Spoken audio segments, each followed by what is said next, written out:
Update: my ex-wife's boyfriend is abusing my kids, and the custody hearing isn't until after I'm supposed to bring them back. Original post: Michigan, USA. I just had the most horrific day of my life on Friday. I found out my ex-wife's boyfriend has been beating our children, 7 and 10. I split up from my wife about 6 months ago, and she started seeing someone seriously about a month after that. 3 or 4 weeks ago, he unofficially moved in. I never liked him, but I never had reason to believe he was violent. My custody arrangement is such that I get the kids for a week, then she gets the kids for a week, back and forth. I didn't try to sue for full custody at any time because this is totally unprecedented, and I've never known her to be an unfit parent. Raising the children had nothing to do with why we split up, and nothing related to anger, violence, or general carelessness. Friday night, she dropped the kids off and, as usual, she barely made eye contact or spoke to me. I tried to organize an amicable split for the kids' sake, and it went well at first. Then after the papers were signed and assets divided, she wasn't having it. Usually the routine when she drops the kids off on Fridays, around 7 or whenever they finish dinner, is that we watch the game or play some video games, get a jump start on weekend homework, and then head to bed. My younger son was really despondent when she dropped him off, and my older son was hyper and fidgety, unlike both of them. Usually they're perfectly well-tempered. If anything, my younger son is normally the fidgety one. He has ADHD, and I've never seen him as still and effectless as that day. I asked if everything was okay, and they said yes. So the boys headed upstairs to shower, then went to their room to change. I came in to say goodnight and saw that my younger son's back and chest were covered in bruises. I was half paying attention at first and only caught a glimpse, checking my email and seeing it out of the corner of my eye. I asked him to take his shirt off, and he panicked. Not like him at all. I was still helping this one in the bath until earlier in the year, and they both would walk around in their boxers all day if we let them. So that raised a flag right away. To make a long story short, he was covered in bruises on top. I had to step out of the room for a second because I didn't want to break down in front of him. His legs also had prominent lacerations and welts. I asked him what happened, and he kept telling me he fell. He was definitely coached because he hasn't lied to me that blatantly since he was about 4. I didn't want to press him. My older son finally told me in private what happened. My younger son did poorly on some test, and my ex's boyfriend whipped him with a belt. When he cried, the boyfriend just started wailing on him because men don't cry. I am shuddering even typing that last part. It is the exact opposite of everything I and my ex had been teaching them their whole lives. And the most traumatic part to both of them was not even the violence of the boyfriend, but that my ex was sitting in the room and did nothing. Without going into detail because I would just get too upset, this was not an isolated incident, just the first time he left noticeable marks. He'd been hitting both of them, the younger one much more frequently and aggressively than the older one, and told them if they said anything, they'd never see their mother again because she would lose custody. And my ex backed him on this. I haven't let onto my ex at all because I don't want her to know before I can get to court and sue for full custody. I took photos of every injury. I am so livid.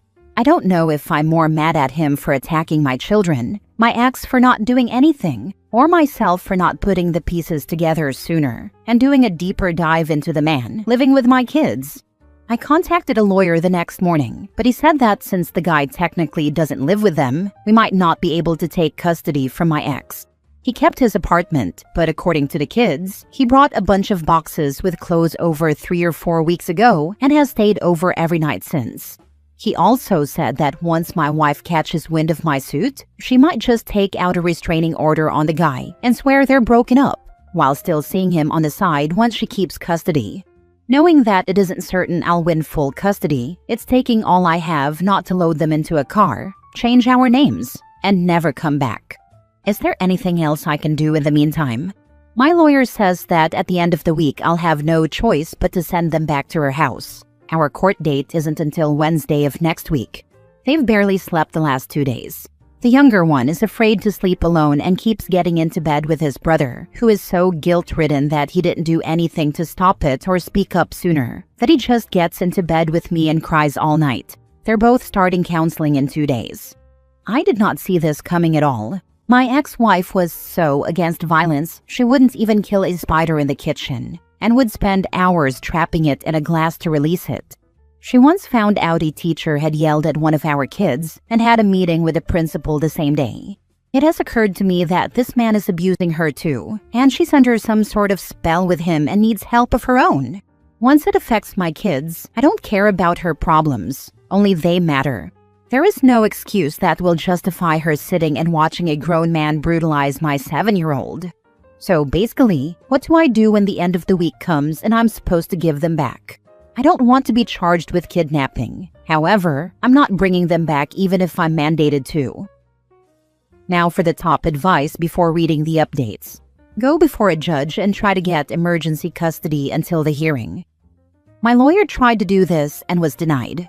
I just wrote after reading your comment to understand further why that happened, because it does seem crazy the more I think about it.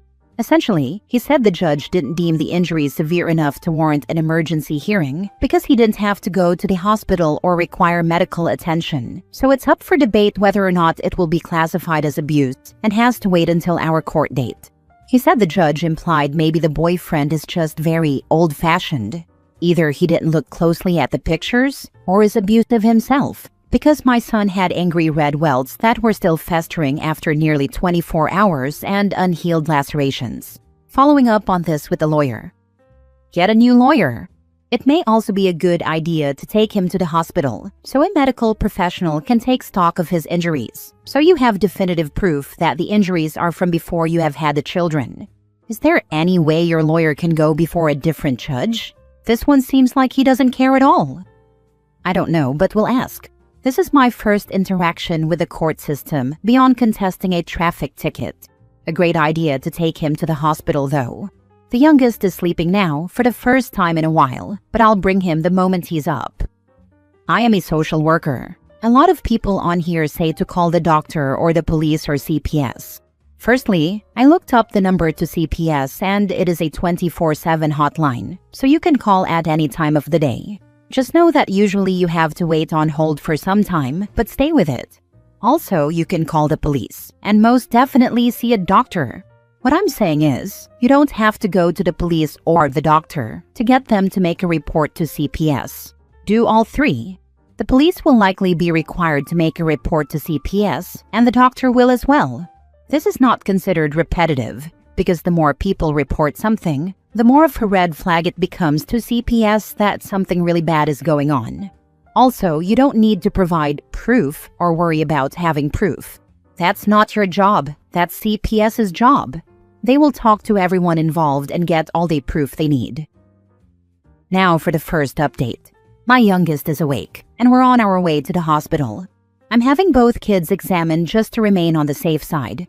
I called CPS and said I'm bringing the kids to the hospital and I'm scared to return them to their mother's care. Fingers crossed. Second update. I have questions on how to proceed.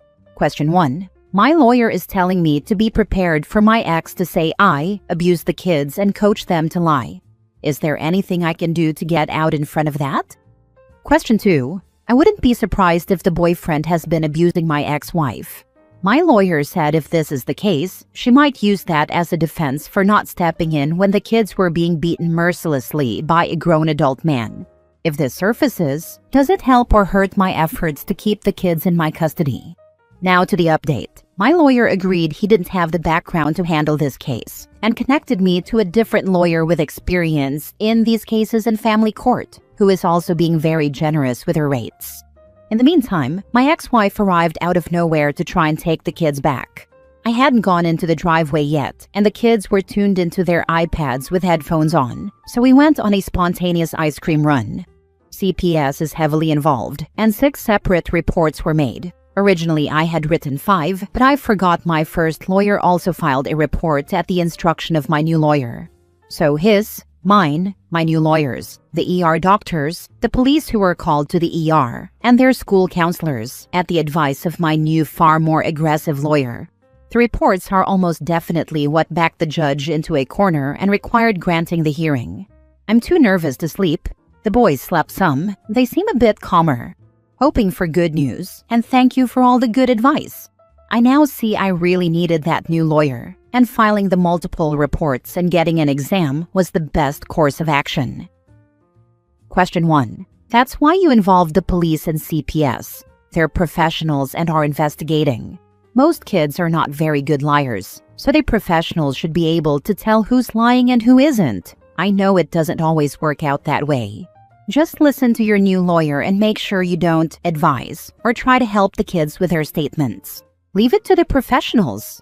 Did your ex try to pick the kids up before the scheduled time, or was it the normal exchange time? I'm sure she's been notified of the investigation. Make sure your new lawyer notifies CPS or police about her showing up at your house. Question 2. I don't know, but whether she's also being abused or not, she was definitely aware of the kids being assaulted and didn't intervene, per your kids' statements. That will not play out in her favor. Good luck, and keep being a good dad. Thank you. And no, it wasn't the normal exchange time. I was supposed to drop them off at the end of the week in the evening. She never comes here. I always drop them off there. Partially because I like having the extra time of the drive with my kids, and partially because I wanted to keep an eye on how the new boyfriend interacted with my kids and the state of their house. Though we see what good that attempt was now. Lastly, because the few times she picked them up here, she'd come hours early, and I felt awful when my visits were cut short. I know OP has spoken with a school counselor, but Monday morning he has to speak with a counselor and principal in case mom shows up. I'm not sure if the school can prevent her from speaking to the kids or signing them out, but OP needs to be informed if she steps on school grounds. The school is aware, both for the boys' well-being as they cope with everything that's happened, and also for security reasons. I called the principal and have been assured they'll show her face at a meeting on Monday, so everybody on campus will be aware of her. I had to send proof of full custody, etc. before it was finalized, but by Monday it should be okay. Thanks for your concern and tips. Third update. Thank you all for your excellent advice. My lawyer is aware that I'm posting on here and said it's all right, especially since she recognizes she can't make herself as available as she would if I were a regular client through her firm paying full freight. She's been wonderful. The hearing was pushed back by a couple of hours, but we can't leave in case they can see us sooner, so we're waiting now.